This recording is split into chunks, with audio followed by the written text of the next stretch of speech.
Ау. Ахмет, ар жаққа баршы. Ой, Аңсар, ар жаққа бар, ойнашы сен. Неге? Мен сабақ қарап отырмын. Сабақ қарасаң ар жаққа барып бара. Даусына жайшы тым құрмағанда. Алло. Я. Даусына жайшы деймін. Ой, қойшы Ахмет, не болды? Я, оның барлығын тындырып қойдық. Я. Азайтшы. Рахмет. Ар жаққа барып оқыш деймін. Сен ар жаққа бар, балам. ойнашы. Ой, оқымайым. Балам, тыныш. Айтшы көке, азайтсын. Балам, Аңсар, даусын жай қойсайшы. Жарайды. Я, жарайды. Сіз айтқандай істеп қоямыз. Я, балдарға тапсырам ғой. Жылау. Аха. Балалар, Аңсар, Ахмет, мен сендерге сарқыт алып келдім. Келіңдер. Үлкендердің дастарханынан дәм бұйырды. Келе ғой. Аңсар, кел деймін. Ой, Сарқыт. ой, өліп қалдым мен. Бұл Бұл не? Сарқыт балам, кел. Жей ғой. Қараңдар сендерге. Ой, анашым. Мен бургерге тапсырыс беріп қойғам. Қазір келсін, мен бургер жей салам бүгін. Ойпырмай, сөзін қараш. Отағасы келсеңізші. Келіңіз. Сарқыттан Өздерің жей беріңдер, мен мынау жұмыспен аздап, қолым босамай. Кім келді? Ас болсын. Бургер келді ма? Білмеймін. О, анашым, бургер келді. Қазір алып қайтам. Анашым, мына Сарқыт қайдан келген? Бұл Сарқыт мен үлкен атамның үйіндегі қонақтықтан келген. Анашым, бургерім келді. Ай, Аңсаржан, сен мына Сарқыттың қадірін білсең ғой, андағы жейін деп отырған бургеріңнен 1000 есе пайдалы. Бургер жейім дейді ғой. Едеше неге мына Ахметке де тапсырыс бермедің? Ой, анашым, маған ұнамайды бургер. Әй, жесе жей берсін. Иә. Аңсаржан, ас болсын балам. Бұл Сарқыт деген біреуден қалған тамақ қой, оның несін әсірілеп әспеттеп отырсың сен. Ау?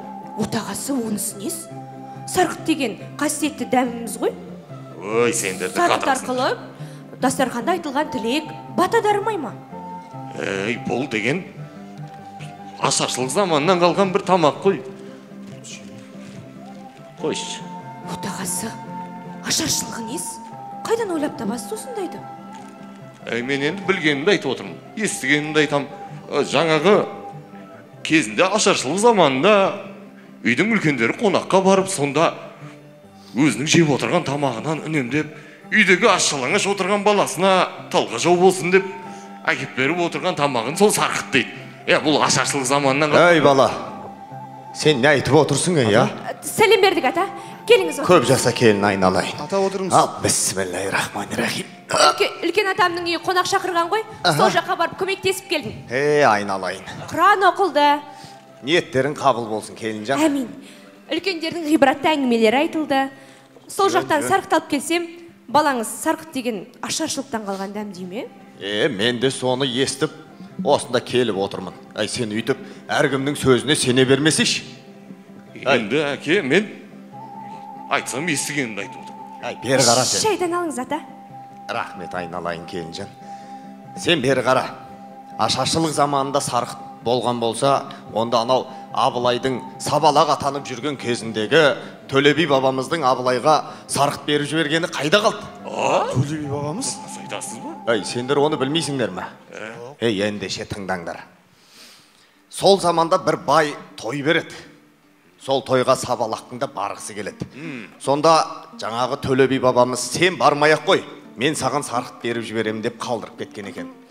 Содан тойда отқан кезде Төле би бабамыздың алдына тартылған бастың езуінен бір тілік кесіп алып, қалғанын атқосшысын шақырып, бүтіндей беріп, мынаны Сабалаққа Сарқыт деп апарып бер дейді. Содан атқосшы Сабалаққа әкеліп берсе, Сабалақ бүкіл достарын жинап, Сарқыттан дәм татқызады. Достарына да ма? Иә, достарына да.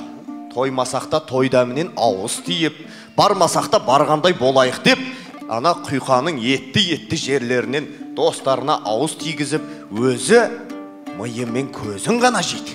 Саған. Миын? Иә. Соған таң қалған атқосшы жаңағы Сабалаққа, сен өзің жетімсіреп жүріп, барлығын достарыңа үлестіріп бергенін қалай дейді. Сонда Сабалақтың жауабы: асың барда ел таны беріп жүріп, атың барда жер таны көріп жүріп деген. Бұлар менің замандас серіктерім. Жалғыздық адамға бақта келмейді. Адамға адам серік деп жауап берді. Мәссаған, міне жауап. Мәссаған. Керемет. Соған риза болған атқосшы Төле би бабамызға көргенін, білгенін барлығын жеткізіп барады.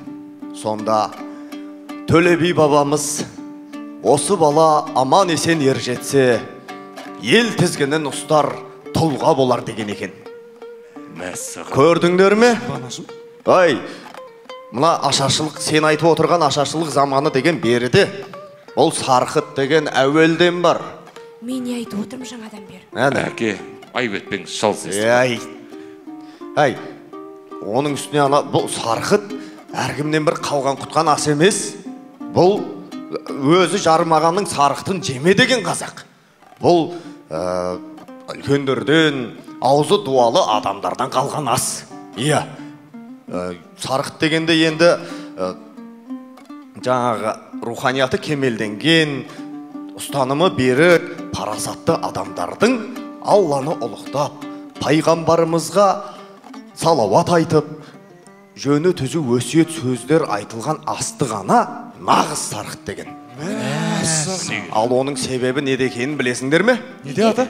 Оның себебі жаңағы Сарқытымызға жақсы сөздер сіңген береке дарыған ас қой. Міне, сол берекетіміз осы Сарқыт арқылы мына ұрпақтарымызға жеткен.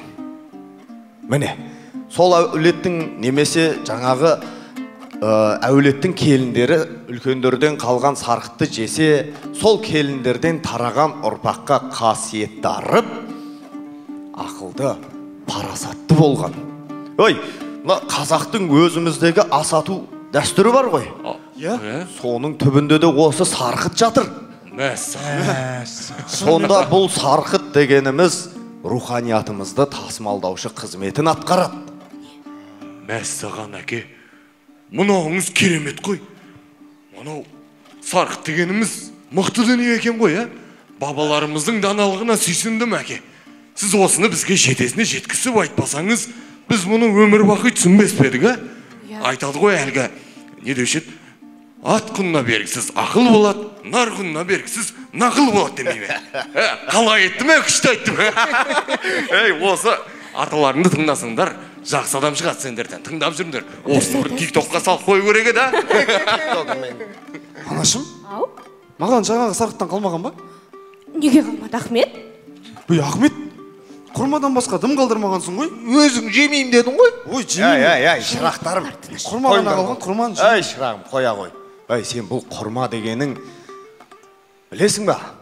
Бұл құрма күллі ғаламның сардарына қиын күндері талғажау болып, асыл бітіміне нәр берген қасиетті жеміс. Ата, мен... Пайғамбарымыз оған Алланың игілігімен сәлемі болсын, мінберге шығып тәлім айтқанда, неге маған сүйенбедің деп, сағыныштан жылаған да осы құрма ағашы. Расул Алламыздан оған Алланың игілігімен сәлемі болсын. Салман Фарсы арқылы Қожа Ахмет Яссауи бабамызға жеткізілген құрмасы да пайғамбар Сарқыт еді. Көрдіңдер ме? Ай, бұл Сарқыт дегенің руханиятты тасымалдаушы дегенімде осы. Ай, пайғамбарымыздан жеткен Сарқыт та құрма былай бір нышан болғанымен, ол Қожа Ахмет Яссауи бабамызға жеткізілген ілім, білім мен иман нұрын білдіреді. Ал, бисмилля, мына Сарқыттан жеп алыңдар. Қане, ауыз тиік, бисмилля.